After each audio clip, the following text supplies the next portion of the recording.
nossa salvação e que nós também não podemos comprar a nossa salvação, mas nós reconhecemos que a nossa salvação é o Senhor Jesus que dá. E muitas das vezes nós não damos a devida importância do sacrifício que Jesus fez por nós na cruz do Calvário, no madeiro.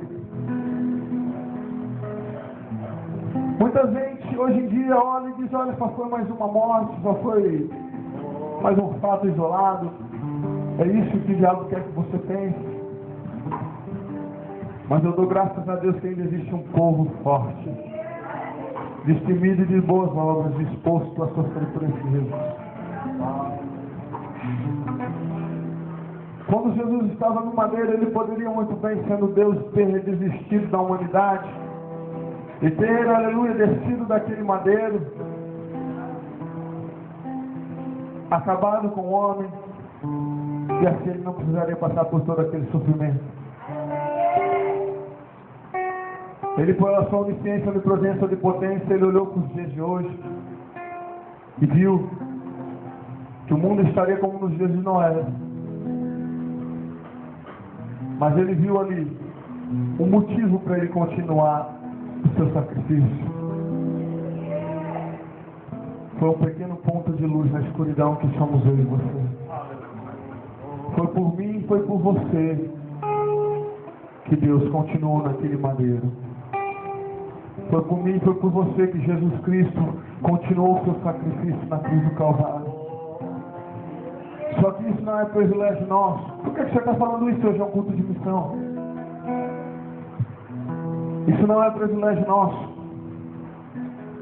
Mas tem muitas nações ainda precisando ouvir que esse Jesus morreu por nossos pecados e ressuscitou. Eu quero dar uma pausa e lhe contar algo. Havia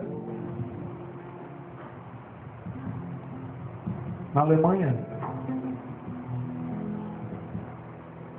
um casal de missionários que não podia pregar a palavra de Deus pelo seu comunismo. E eles oraram a Deus e disseram: Deus, nos dá a vitória, nos ensina, Senhor, como fazer essa obra. E o Senhor colocou no coração deles de eles pegarem Novos Testamentos pequenos. E a igreja de Via Enviados eles os ajudou e eles conseguiram adentrar alguns Novos Testamentos dentro da Alemanha comunista. E eles começaram a distribuir esses Novos Testamentos não para qualquer pessoa, mas para crianças. E teve uma dessas crianças por nome de Micai, que pegou um desses Novos Testamentos e começou a ler, e ler, e ler. E ele viu ali que tudo aquilo, quanto, aleluia, ele tinha aprendido da vida dele, era uma mentira. Esse menino tinha 12 anos. E ele se entregou a Jesus. No momento que ele se entregou a Jesus, ele foi batizado com o Espírito Santo. Ele pegou aquele Novo Testamento, aleluia, correu para a praça e começou a gritar que Jesus salvava, que comunismo não prestava e que Deus era o Salvador do mundo. Prenderam aquele menino de 12 anos, torturaram ele, soltaram. Ele não voltou correndo para a casa do pai e da mãe dele, não. Ele voltou correndo para a praça com o Novo Testamento na mão, dizendo que comunismo não prestava, comunismo era coisa do diabo, e Jesus libertava.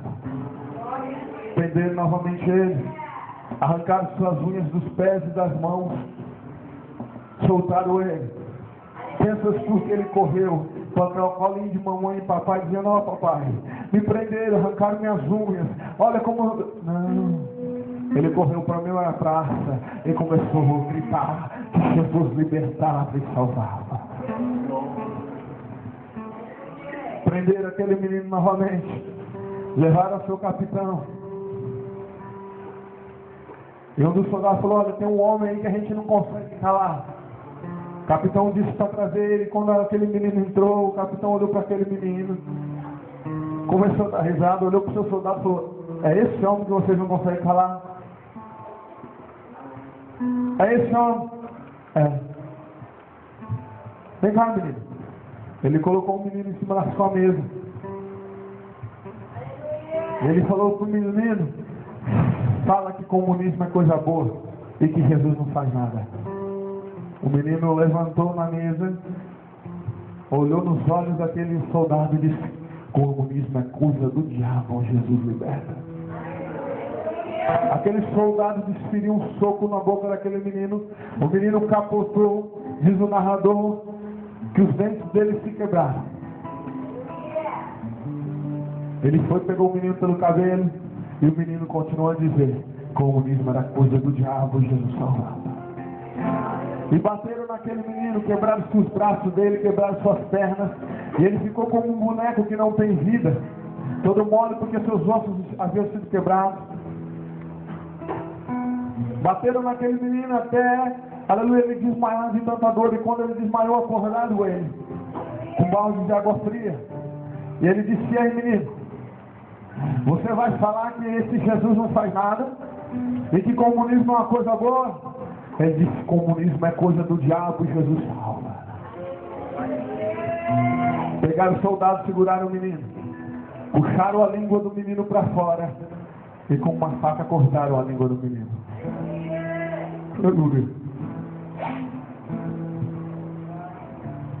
Aquele menino quase morrendo, com seus braços quebrados, ele bateu suas mãos na poça de sangue e escreveu na parede: vocês podem ter arrancado a minha língua, mas não arrancaram Jesus do meu coração.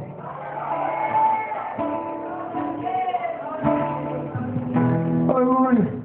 Aquele menino tombou e morreu. O soldado disse: olha, o capitão disse: soldado, olha, pega água, apaga essa besteira aí. Apaga isso que esse menino escreveu. Pegaram água, apagaram. Vocês cortaram a minha língua. Faltou água, foram pegar mais água. Enquanto foram pegar mais água, o capitão olhou para aquele menino e olhou para aquelas palavras na parede. Olhava para o menino e olhava para aquelas palavras na parede. E o Espírito Santo de Deus começou a trabalhar. Aleluia. E quando eles vieram, aleluia, para terminar de apagar, aleluia, aquela frase que faltava: mas não tiraram Jesus do meu coração. Eles encontraram o seu capitão abraçado com aquele menino, dizendo: me perdoa, menino. Aleluia, me perdoa, menino. Porque se você teve coragem de morrer por esse Jesus, é porque ele verdadeiro e é salva. Ele salva, aleluia. Eles, aquele soldado e aquela companhia, se converteram todos aos pés do Senhor Jesus. Aleluia. E a obra do Senhor foi feita. Você pode dizer: olha, eu não posso fazer isso, eu não posso fazer nada. Pessoas da igreja, daquele casal, também disseram a mesma coisa, mas eles fizeram o que estava ao alcance deles, contribuíram, compraram o Novo Testamento e mandaram para lá, e assim foi possível acontecer esse milagre. Você pode se achar, aleluia, inútil na casa do Senhor, mas tu não é. Você foi chamado, escolhido pelo Senhor. Aleluia. Você tem, aleluia, uma ocupação sim na presença do Senhor. Você, aleluia, sua vida é sua pregação. Você pode sim, aleluia, você diz: mas eu não tenho promessa para ir para tal lugar, assim, não. Mas você tem promessa do Senhor que através da sua vida, aleluia, viriam os frutos, esses frutos permaneceriam. Através desses frutos, que eles são seus vizinhos, são seus amigos de trabalho, são aqueles que os missionários alcançam através da sua contribuição. Não se julgue pequeno na casa do Senhor, aleluia, mas ame missão, ame, aleluia, a palavra do Senhor e ajude ao seu pastor a fazer essa obra. Glória a Deus. E se humilhe perante o Senhor e ore, que o milagre acontece. Não pensa que hoje em dia não acontece como eu acabei de te contar, que aconteceu na Alemanha comunista, que acontece na China hoje em dia, que assim. E nós temos missionários lá do nosso ministério. E Jesus está lá guardando eles e abençoando. Hoje você está aqui numa igreja linda. Você pode gritar, sapatear, louvar o Senhor.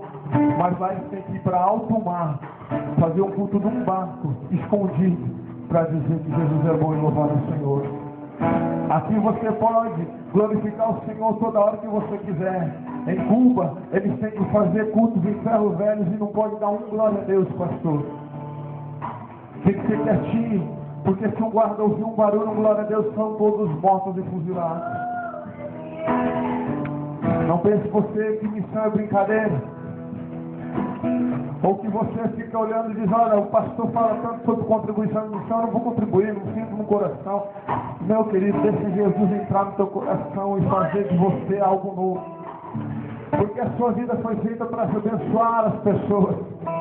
E se você não consegue, aleluia, abençoar de forma a qual, aleluia, Jesus quer que você abençoe, olhe para o céu nesta noite e diga, Senhor, me ajuda a abençoar, papai querido. Entra no meu coração, faz morada, faz de mim algo novo, papai, faz de mim pessoa nova, para que eu possa, Senhor, ter o desejo de fazer missão, para que eu possa ter o desejo de contribuir com missão.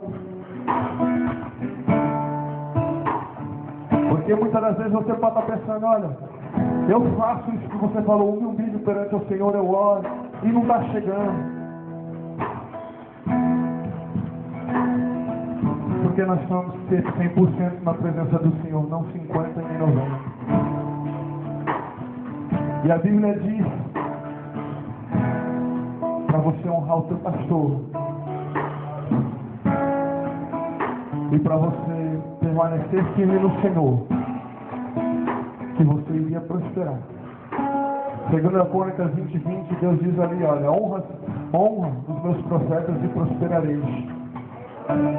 Está aqui o profeta do Senhor na sua vida. É isso que, aleluia, quando vocês estão dormindo, está lá orando pela vida, pela igreja de Vila Gilda. É esse que quando tem algum problema com a igreja, ele corre sem medir esforços para abençoar vocês. Está aqui o profeta do Senhor para a sua vida. Honra esse profeta e com certeza Deus vai te abençoar e te prosperar.